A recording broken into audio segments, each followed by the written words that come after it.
Vamos a hablar entonces brevemente de lo que son las teorías de la comunicación, los modelos de comunicación, con miras a lo que es la primera actividad. La primera actividad consiste en que ustedes elijan uno de los medios que están allí propuestos en el foro y a partir de ese medio que ustedes escojan, la idea es rastrear en él algunos de los elementos de lo que vamos a mencionar acá y que también van a encontrar en la lectura que está propuesta dentro del módulo. ¿De acuerdo? Bien, lo primero que hay que hablar es que, pues, la teoría de la comunicación, lo que son los estudios de comunicación, arrancan principiando el siglo XX. Una de esas primeras ideas que se generó eh, desde, digamos, desde la teoría del conductismo, desde la teoría psicológica del conductismo, fue lo que se denominó la aguja hipodérmica. Esta idea surgió a partir de la gran influencia que tuvieron los medios en todo lo que fue el paso de una guerra a otra, de la Primera Guerra a la Segunda Guerra Mundial.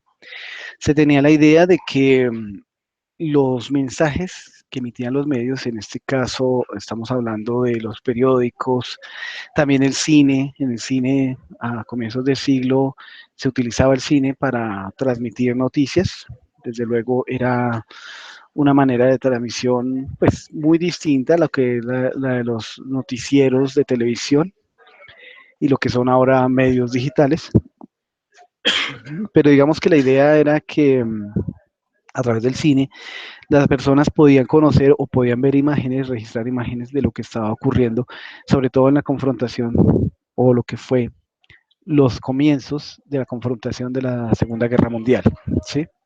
A través de esas imágenes la gente pudo ver la magnificencia del nacionalsocialismo, pero también los esfuerzos por impedir la expansión del nazismo en Europa y en el resto del mundo, de parte de lo que fueron las fuerzas aliadas. ¿Mm? Y otro tipo también de noticias, algunas de carácter social, desde luego de figuras de renombre de la época. El asunto es que este primer modelo, esta primera explicación de la comunicación, bajo la idea de la aguja hipodérmica, consistía, o mejor se creía, que el mensaje llegaba tal cual como era producido, como era emitido a el receptor. El receptor, desde luego, en este caso, tiene un papel absolutamente pasivo, ¿sí? Como el del paciente cuando se le aplica una inyección, sencillamente, digamos, era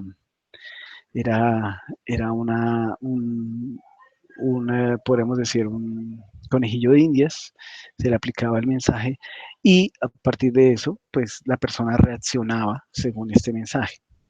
Posteriormente, estudios ya relacionados con los efectos, ¿no? Con la teoría de usos y gratificaciones, pues digamos que todo esto se cae, toda esta idea inicial de la comunicación se cae, al ver que el receptor, si bien tiene un papel pasivo, eh, tiene la posibilidad de elegir, de escoger qué hacer con el mensaje. ¿Sí? No es tan esquemático como lo proponía esta teoría de la aguja hipodérmica. Pero posteriormente, estamos hablando también en los años 30, hacia los 30, 40, Shannon y Weber proponen ya un modelo lineal que describe la comunicación entre seres humanos, máquinas o sistemas informáticos. Esta fue denominada la teoría de la información. ¿Sí? Es una teoría que todavía tiene vigencia. Sobre esta teoría, o con base en esta teoría, o muchos de los postulados de esta teoría mejor, es que aún funcionan varios de los sistemas con que contamos, ¿sí? Funcionan varios de los productos comunicativos con que contamos y que tuvieron ese comienzo con Shannon y Weber por allá en los años 30. Digamos que en este modelo se mantiene una linealidad y es un primer intento de describir qué es lo que pasa realmente con el proceso de comunicación, desde que es creado, luego emitido, hasta que es recepcionado y luego qué pasa con esa recepción de ese mensaje. Eh, por supuesto que ellos lo pensaron desde la teoría matemática, de manera que este modelo perfectamente permitía explicar eh, el proceso de comunicación no solamente en sistemas informáticos y en máquinas, sino que se suponía que también lo hacían seres humanos. Este es el modelo que proponían Shannon y Weber. Hay una fuente de información que emite un mensaje a través de un transmisor. El transmisor aquí viene a ser el medio. ¿Sí? Se emite una señal y siempre en este modelo se consideró que podía haber una fuente de ruido. Por eso, muchos de estos mensajes tienden a la redundancia, es decir, que el mensaje se repite muchísimas veces, tiene información redundante, ¿sí? Información que se repite, pero esto con la idea de que se pueda, digamos, evitar cualquier situación en que el mensaje no llegue al receptor. ¿Mm? Un ejemplo, por ejemplo, moderno, de esta teoría de la información está en lo que son los CDs y los DVDs, pero principalmente en los CDs. ¿Sí? Se hace el experimento, por ejemplo, de trazar una línea, ¿sí? Trazar una línea dentro del CD, pero a pesar de esa línea, en la cual al trazarla, desde luego se pierden millones de bits, a pesar de eso, digamos que el CD reproduce la canción sin inconveniente. Esto se debe precisamente a que hay una redundancia en las señales que se envían, de tal manera que a pesar de ese corte, el mensaje se mantiene. Luego, entonces, el receptor recibía esta señal, o mejor, el receptor, que en este caso también es el mismo medio que lo recibe, llega el mensaje, se decodifica y ya el destinatario hace uso de ese mensaje. Desde luego, es una manera esquemática, lineal de ver el proceso de comunicación. Como veremos más adelante, se empieza a complejizar, se empieza a ver que este proceso de comunicación es mucho más complejo que lo que mostraba o graficaban Shannon y Weber en su momento.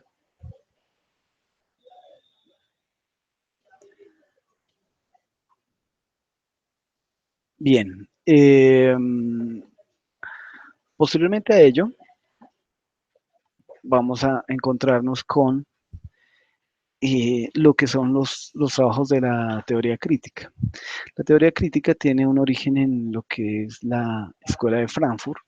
Es una escuela que surge en los años 20 en Alemania. No está integrada esta escuela por comunicadores o comunicólogos.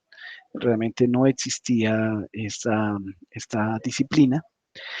Está integrada sí por filósofos, está integrada sí por sociólogos, eh, lingüistas también. Todos ellos han realizado un trabajo de crítica justamente a la sociedad contemporánea, a la sociedad moderna del momento.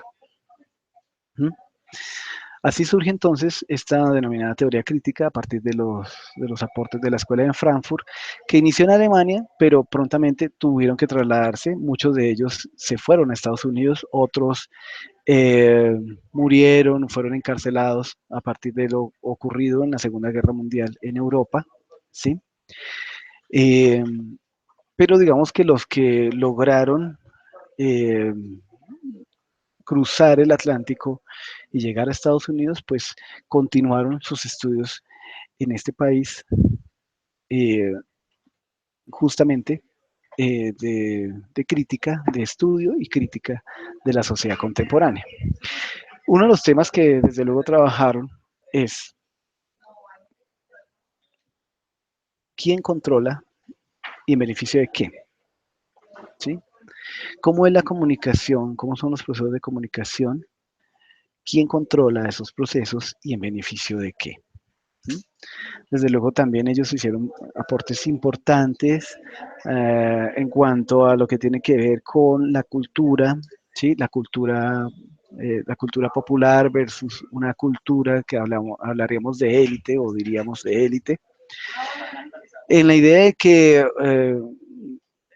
para ellos también los, eh, digamos, los productos de la cultura se empiezan a convertir en mercancías. Y en esa medida son objeto o son producto o son, mejor, son objeto, ¿sí? De transacciones de orden capitalista. ¿Sí? Lo más importante acá es que la teoría crítica introduce el tema de hegemonía en lo que es la comunicación. Es decir, no es un proceso que esté aislado, que esté apartado de las relaciones sociales que hay entre los intervinientes o entre las personas que actúan o que hacen parte del proceso de comunicación. ¿Mm? Hay un tema con el modelo de Laswell, aquí, bueno, me quedo aquí esta parte, que es importante mirarla, relacionada con el modelo de Laswell. ¿Mm? Digamos que muchas de estas cosas van ocurriendo de manera paralela. Laswell, con ocasión de lo que había sido este modelo de Shannon y Weber, ya propone digamos, mantiene el modelo lineal, pero ya le suma una serie de preguntas para, digamos, describir un poco más detalladamente lo que es el proceso de comunicación. Y son preguntas que, digamos, todavía tienen validez.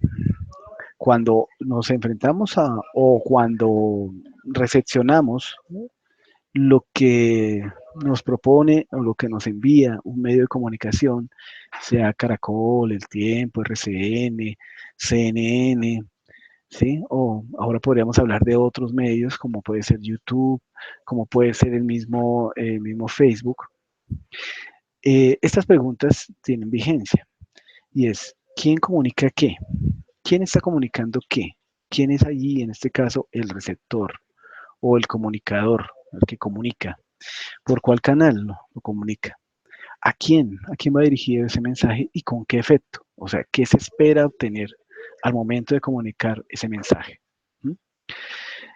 Así entonces, fue posible empezar a hacer ya análisis de diverso tipo, análisis de control, al analizar quién comunica, análisis de contenido, al analizar o describir qué es lo que comunica ese alguien, análisis del medio, cuando nos hacemos una pregunta de por cuál canal, porque no es lo mismo hacerlo a través de un periódico que de la televisión o que incluso de los medios digitales de ahora, digamos Twitter, digamos WhatsApp, ¿sí? O el mismo YouTube. ¿A quién va dirigido? Creo que es lo que permite o da lugar a los primeros análisis de audiencias y con qué efecto, que tiene que ver con los análisis de consecuencias. Desde luego, el escenario ideal para mirar todo esto fue sobre todo las campañas políticas.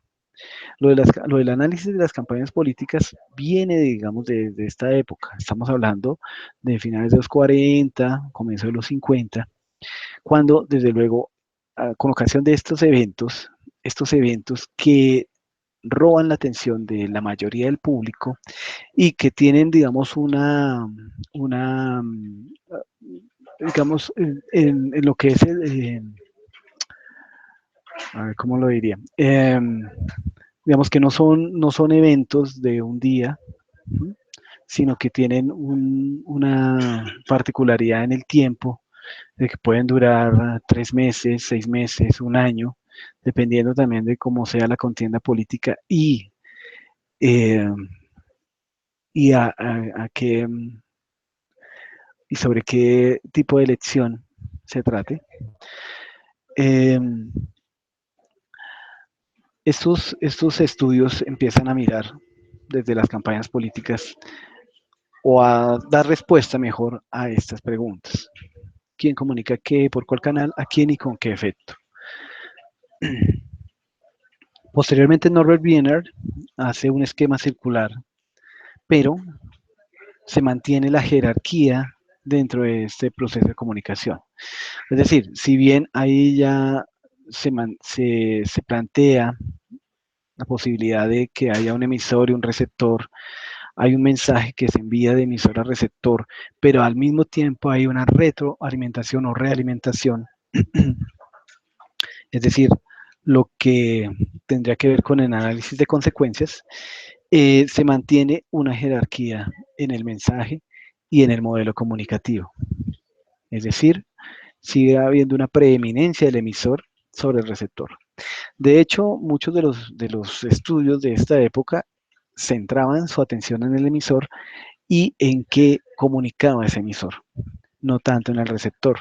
El receptor no tenía mucha importancia, eh, no se consideraba un sujeto activo, sino un sujeto pasivo, que si bien daba una respuesta de vuelta al mensaje que recibía, pues muchas veces este mensaje estaba dentro de lo esperado, ¿m? O era, digamos, una respuesta a un estímulo. Era considerado de esa manera entonces el mensaje como un estímulo. Si ustedes analizan a la luz de las diversas entidades o empresas en las que ustedes han trabajado o han tenido ocasión de trabajar, pues van a encontrar que en muchas de ellas esta linealidad, este esquema se mantiene. ¿Mm? En la medida en que, digamos, el trabajador, ¿sí? Pues es un sujeto pasivo que no interviene necesariamente en la construcción y emisión de los mensajes, simplemente los recibe y a partir de ellos se espera que haga algo. ¿Mm? En otras palabras, hay varios esquemas de comunicación organizacional que funcionan de esta manera.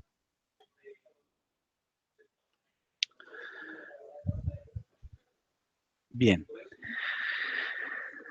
Ya en los años 60 se complejiza un poco más el campo. Aparecen nombres como el de Marshall McLuhan con frases ingeniosas como la de que el medio es el mensaje. ¿Sí? Fíjense que ya no solamente el estudio está en lo que hace el receptor, en cómo construye su mensaje, sino también en el medio de comunicación. Hay dos frases muy discientes, digamos, en el trabajo de Marshall McLuhan, que apuntan a mirar también con detenimiento lo que tiene que ver con los medios, ¿sí? Lo que se cocina, lo que se genera dentro de los medios, al interior de los medios. El primero es cualquier medio, o la primera es, perdón, cualquier medio o tecnología son una extensión de nuestro cuerpo y mente. Es decir, cualquier medio, sea el que se utilice, siempre tendrá una marca, según cómo nosotros estamos viendo la situación o cómo se está planteando la situación, según también una representación del mundo que es la que transmitimos a través de esos medios. Y la otra es formamos nuestras herramientas y luego estas nos forman. Es decir, los medios también van generando unos contextos comunicativos particulares. Eso lo podemos ver, estamos digamos en una época en que podemos ver eso de una manera bastante clara, con ocasión de la emergencia de los medios digitales. Si bien estos medios digitales recurren a varios elementos que ya estaban presentes en los medios, llamémoslos tradicionales, hay unas nuevas dinámicas, unos nuevos elementos que van emergiendo y que van generando otro tipo de relaciones y otro tipo de comunicaciones entre los sujetos. O sea, lo podemos ver en WhatsApp, lo podemos ver en Twitter, lo podemos ver desde luego en YouTube. ¿Mm? Cómo esto de alguna manera también nos transforma, nos forma y genera unas nuevas dinámicas de comunicación entre los actuantes, entre las personas y en las sociedades.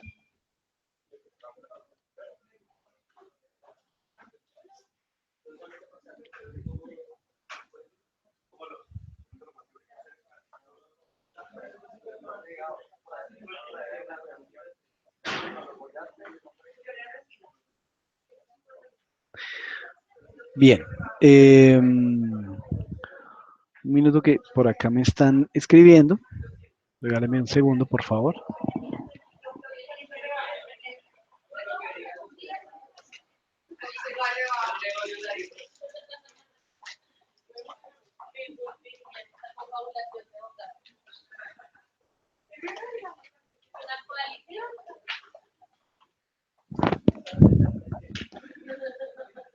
Bueno, continuamos acá. En estos años 60 es cuando arrancan en América Latina los estudios sobre comunicación. Se forma una escuela latinoamericana de comunicación que lo primero que hace es denunciar la concentración mediática y la disparidad entre modelos importados y condiciones de recepción local. ¿Qué es lo que sucede? En América Latina, estamos hablando de los años 60, es una época agitada, es una época de grandes cambios y en la cual, desde luego, eh, digamos que la revolución cubana y otras situaciones de índole político ocurridas en el continente tienen una gran importancia, gran influencia en el continente. De manera que antes que entrar a comprender cómo son esos procesos que se suceden en las sociedades de América Latina, se, digamos que la línea de investigación y de trabajos, los primeros trabajos apuntan a esa denuncia de la concentración mediática. Algo que ya había previsto y que ya había también mencionado en sus estudios la Escuela de Frankfurt, ¿no? Cuando hablaba del tema de hegemonía, de cómo estos medios se convierten en una manera de preservar el statu quo, el estado de cosas, y desde luego de favorecer a una clase dominante. Y lo otro que también denuncian estos estudios es la disparidad entre modelos importados y condiciones de recepción local. Es decir, lo que se dan cuenta es que muchos de esos modelos que se empezaron a trabajar acá y a mirar a la luz de la situación y de las dinámicas sociales en América Latina, pues poco o nada tenían que ver. O sea, estamos hablando de que el modelo comunicacional, mejor, lo que viene afuera, lo foráneo, en Estados Unidos de Europa, todo esto del modelo de Laswell, todo esto del modelo de Shannon y Weber, pues no tiene una aplicabilidad clara en muchos de los contextos de América Latina. Es decir, nuestras sociedades estaban bajo otras preocupaciones, otros propósitos muy diferentes a lo que estaban viviendo en ese momento Europa y Estados Unidos. Y en tanto eso, estos estudios o estos modelos venidos de allá, pues no encajaban con nuestras realidades, nuestras preocupaciones y nuestros propósitos de ese entonces. Es importante esta denuncia y o mejor, esto sobre lo que llama la atención la Escuela Latinoamericana de Comunicación, porque es a partir de allí que en los años 70 se va a comenzar un movimiento, no necesariamente organizado, sino que digamos que en diferentes países se va a empezar a mirar cómo es realmente nuestra comunicación, ¿sí? Cómo son nuestras dinámicas de comunicación, de intercambio, de construcción de sentido, con la cual pues le damos le damos un rumbo a la sociedad y mantenemos unos propósitos de bienestar social en nuestras sociedades. Aparece entonces por eso lo que denominan comunicación alternativa, o sea, otra posibilidad, otra manera de ver cómo son las dinámicas de comunicación en nuestras sociedades. Esto surge en los años 70, ¿sí? Eh, a partir de la construcción también de medios contrahegemónicos. Es decir, está bastante claro que hay unos medios que están ya instalados en la sociedad, pero que estos medios corresponden sobre todo a grandes conglomerados de medios de comunicación y que entonces es necesario construir, crear unos medios que sean alternativos, ¿m? Y que pongan en la sociedad la mirada sobre otros temas que son también importantes, ¿m? Y que no son los que tratan los medios hegemónicos o los medios que hacen parte de los grandes conglomerados.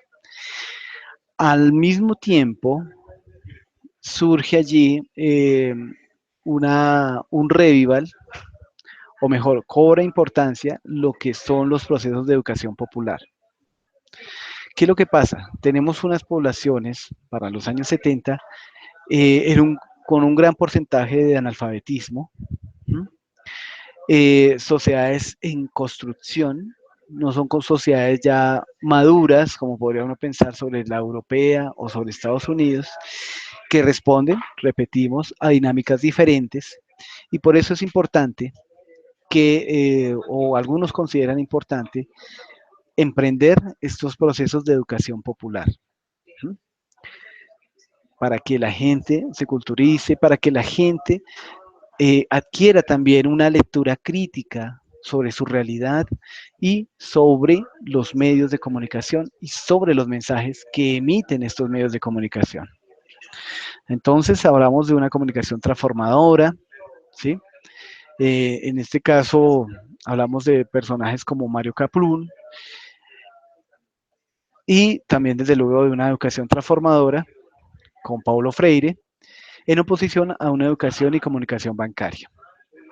Esta educación y comunicación bancaria eh,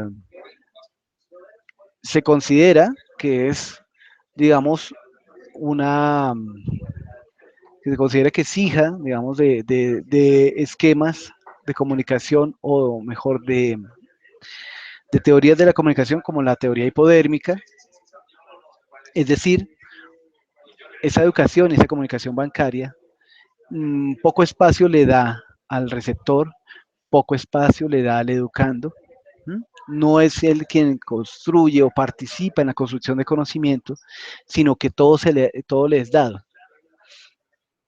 Dentro de esa educación bancaria, para darme a entender un poco mejor, está, por ejemplo, lo que llaman la educación memorística, ¿sí?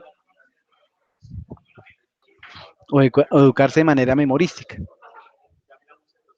Se le dan unos contenidos al estudiante y el estudiante los recita de memoria. No hay un proceso de reflexión, no hay un proceso, desde luego, tampoco de puesta en juicio, digamos, de criticar o eh, digamos, de controversia, de controvertir estos conocimientos, sino que simplemente la persona se dedica a repetirlos. Ante esto, pues hay una posición que viene desde la educación y desde la comunicación, que digamos, en esa época, en los años 70, se engloba en la comunicación alternativa. Esto es sumamente importante, porque es la manera de que, digamos, no todo lo que nos dijeran de afuera, no todo lo que nos dijeran que era la verdad, fuera tomado como tal, sino que hubiera también una reflexión y un ejercicio crítico desde los individuos, desde los sujetos que integran la sociedad. que es justamente ese ejercicio el que permite que una sociedad crezca, una sociedad se transforme, ¿m?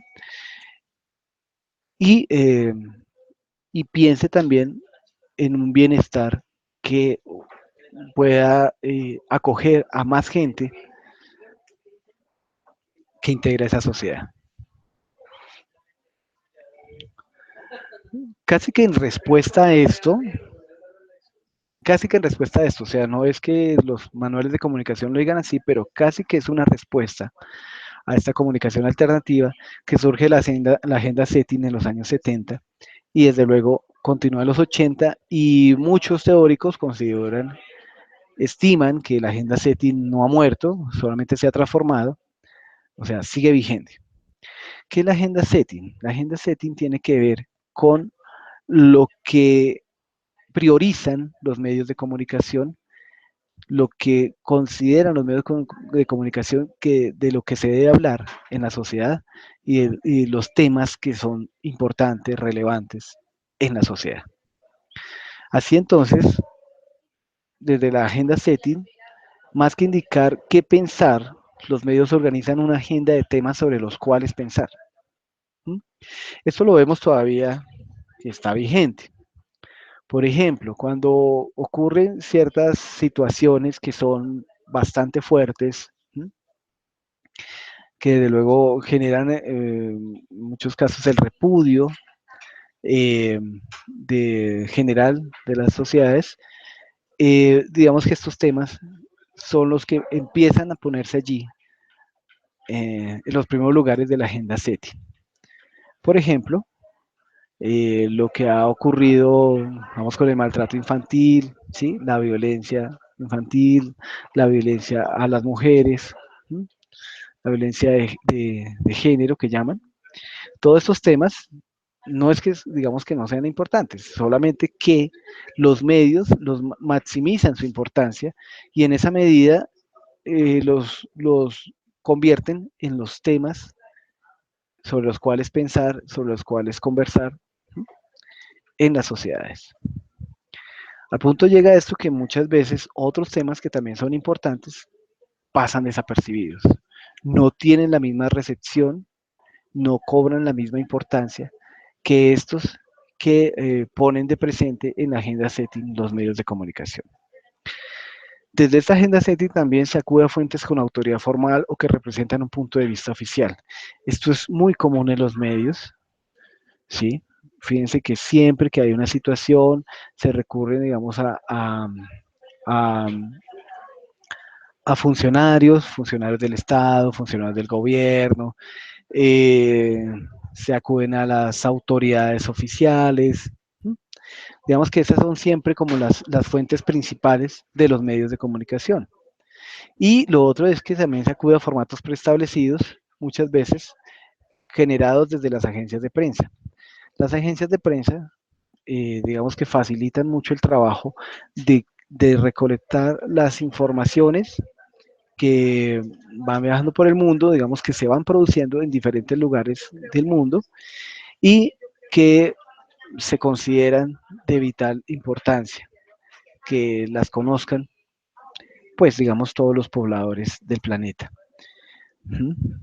Así entonces, la agenda setting de esta manera, pues lograba capturar o ha logrado también en muchas ocasiones capturar la atención de los receptores del público por encima de otros temas que, digamos, podían tratar medios alternativos, pero que no tenían la misma difusión y la misma fuerza para llegar a la mayoría de la población.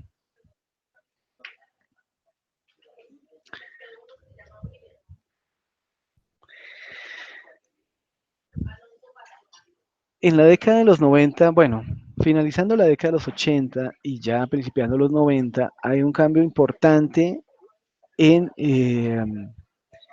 el, digamos, por un lado en el pensamiento en Occidente, con la caída del muro de Berlín, sin duda eso tuvo que ver, desde luego que sí. ¿Por qué? Porque al momento en que digamos, la Unión Soviética cae, ¿sí? Eh, ya esta Guerra Fría cesa y el problema que había allí ideológico también pierde fuerza. Digamos que las preocupaciones, sobre todo de Occidente, sobre todo de las sociedades capitalistas, se trasladan, se pasan a otro, o mejor, la mirada se centra en otros asuntos, ya no con esta rivalidad ideológica con lo que eran los países del bloque socialista. En esa medida, también empiezan a emerger otro tipo de preocupaciones, ¿sí? Digamos que temas que ya venían cobrando fuerza en los años 80, eh, toman mucha más relevancia en los 90, como por ejemplo el tema de género, ¿sí? Los asuntos de género, los estudios de género, lo que tiene que ver con las culturas juveniles, es decir, estos grupos de jóvenes que ya son producto de la sociedad capitalista, que ya no es el joven habitual que se veía antes, es decir, ya aparece una categoría, ¿sí? Eh, socialmente hablando, que son los jóvenes. Digamos que se amplía la mirada, los estudios a otros asuntos que ya no tienen que ver con esta rivalidad entre capitalistas y socialistas. Allí entonces, en cuanto a comunicación, desde luego, eh, hay una fuerte crítica a la idea de que el receptor es un consumidor de información. Sí, se habla de que este receptor, antes que receptor, es un sujeto, y en tanto sujeto, responde a unas condiciones propias y sociales, a un contexto. Es decir, como es sujeto, esta persona es hijo de alguien, es padre de alguien o madre de alguien, ¿sí? Trabaja en cierto sector, hace parte de cierta clase social, ¿sí? Tiene unos ciertos gustos, consume ciertos productos, ¿sí? Acude a ciertos medios de comunicación, etcétera, ¿sí? Es decir, se complejiza la idea del receptor. Es un sujeto. Esto también, desde luego, viene con esa amplitud, digamos, de la mirada sobre los estudios sociales en los años 90. Y de esta manera, como ya estamos hablando de sujetos, ya no estamos hablando solamente de receptores o emisores, en América Latina el abordaje de la comunicación empieza a hacerse esa mirada desde la cultura. Se considera así, por ejemplo, en, en, en términos de Jesús Martín Barbero, la imagen del centro, que la cultura es un campo de disputa por el sentido. ¿Qué significa esto? Estamos hablando de un campo amplio donde ocurren una serie de dinámicas culturales, sociales de diverso orden, ¿sí? En donde los sujetos tienen un combate por el sentido, es decir, por la idea que tenemos, la visión que tenemos del mundo. Y en esa medida, lo que se comunique, lo que se produzca en, en esas dinámicas de comunicación, lo que transite por los medios de comunicación va a ser sumamente importante. Y también va a ser sumamente importante que los sujetos tengan elementos para hacer una lectura crítica de eso que está transmitiendo los medios, de eso que pasa por los medios de comunicación. ¿Mm? De ahí la importancia de ese cambio, de ese viraje que tiene, finalizando los 80s, comenzando los 90s, los estudios de comunicación, principalmente en nuestro continente. Así entonces, pues el tema de la hegemonía vuelve a aparecer, desde luego también los estudios de contrahegemonía, es decir, de que es decir, siempre hay una, o sea, siempre se ejerce una hegemonía en las sociedades, siempre hay alguien que pues, quiere tener el sartén por el mango, digámoslo así, de manera esquemática, pero también hay unas manifestaciones de contrahegemonía, eh, principalmente, por ejemplo, en los grupos jóvenes, ¿sí? En otros grupos poblacionales también podríamos decir como las mujeres. Y así como hay movimientos de contrahegemonía, hay otros que se dedican también a fortalecer la hegemonía, ¿por qué no? Y en tanto ocurre eso en las sociedades, pues desde luego se produce una serie de representaciones de la realidad que están en disputa, ¿sí? O sea, esto no es, o sea, cuando hablamos de disputa no estamos hablando necesariamente de armas, de, ¿sí? De la violencia física, pero sí de que hay allí una discusión, de que alguien se trata de sobreponer a otro en esa disputa por el sentido. Esto es lo que vienen a mirar ahora ya estos teóricos de la comunicación, repito, entre ellos Jesús Martín Barbero, también Orozco en México, ¿sí? Sobre los temas de recepción, o sea, de las dinámicas de cómo la gente recepciona eh, en la televisión los contenidos. Y todo esto, desde luego, viene a complejizar el campo de la comunicación, pero al mismo tiempo también permite ver otros elementos que anteriormente no se tenían en cuenta al momento de hacer los estudios de comunicación y al momento también de producir, ¿sí?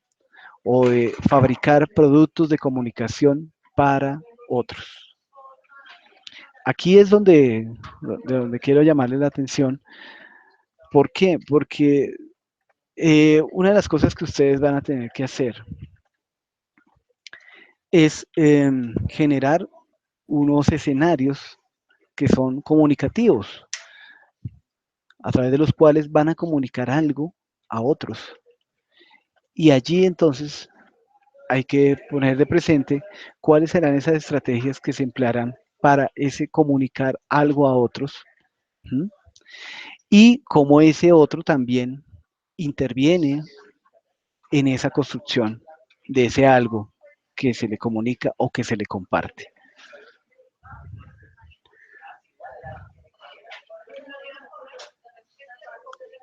Bien, eh, voy entonces a hablar brevemente de cuáles son los otros temas. Desde luego, estos temas los vamos a tratar eh, con un poco más de detalle en nuestras siguientes videoclases. Pero otro de los temas que está relacionado es lo que tiene que ver con planeación estratégica y prospectiva. ¿Sí? En este curso, desde luego, vamos a mirar qué es esto de la planeación estratégica, para qué sirve y por qué esa relación que tiene con la comunicación.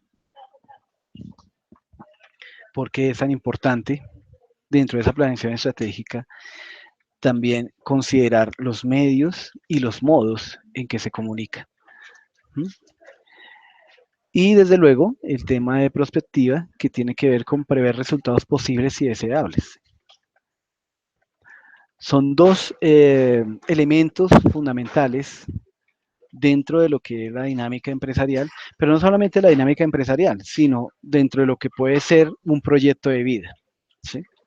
Puede que muchos de ustedes no estén cifrando su futuro sobre la creación de una empresa o ¿sí? Temas de emprendimiento, pero de todos modos sí tienen pensado ciertos escenarios para su futuro y allí entra muy bien esto de la planeación estratégica y la prospectiva. Entonces, es digamos la otra parte de nuestro curso que veremos con atención. También haremos una breve reflexión sobre el valor de saber comunicar, lo que estábamos hablando. Estamos en una sociedad del conocimiento en donde, desde luego, las prácticas de comunicación se han complejizado y las cantidades de información que transitan, que circulan en la sociedad, son inmensamente grandes. Son de un volumen inimaginado. En esta parte del valor de saber comunicar, lo que se propone es hacer una reflexión de cómo poder comunicar o sea, ¿cómo hay la facilidad, digamos, ahora para comunicar? Digamos, no necesariamente necesitamos contar con un medio de comunicación formal, ¿sí? Hay diversos espacios a través de los cuales podemos comunicar algo, compartir algo con otros.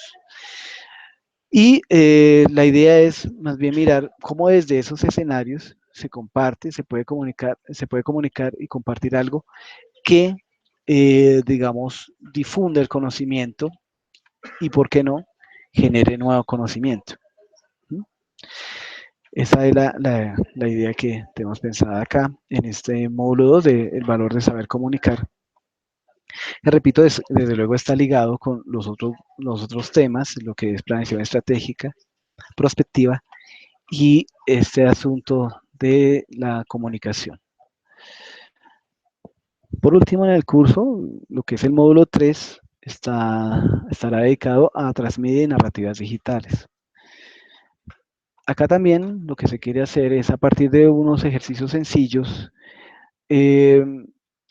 digamos, orientar un poco la reflexión sobre esto que se denomina narrativas transmedia o estos nuevos medios digitales que, como ustedes verán, tienen mucho de lo que son los medios tradicionales de comunicación, pero al mismo tiempo eh, traen consigo unos nuevos elementos que, digamos, generan otros escenarios de comunicación distintos. ¿Mm? Eso es lo que queremos ver, grosso modo, repito, en este módulo 3 del curso.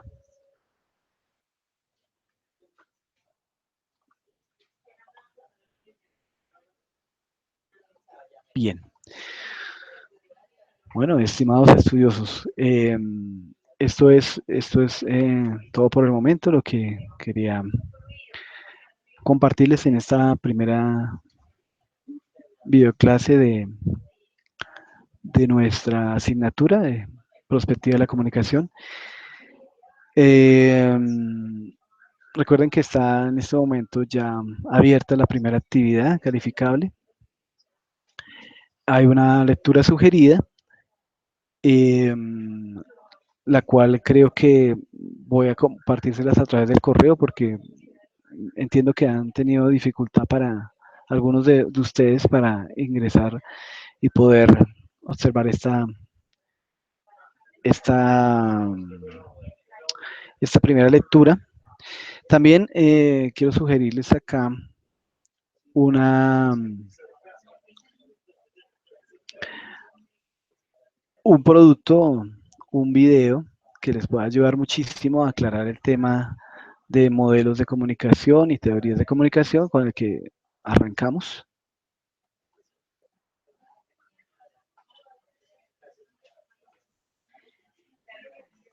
Voy a buscarlo porque, a ver, aquí estaba.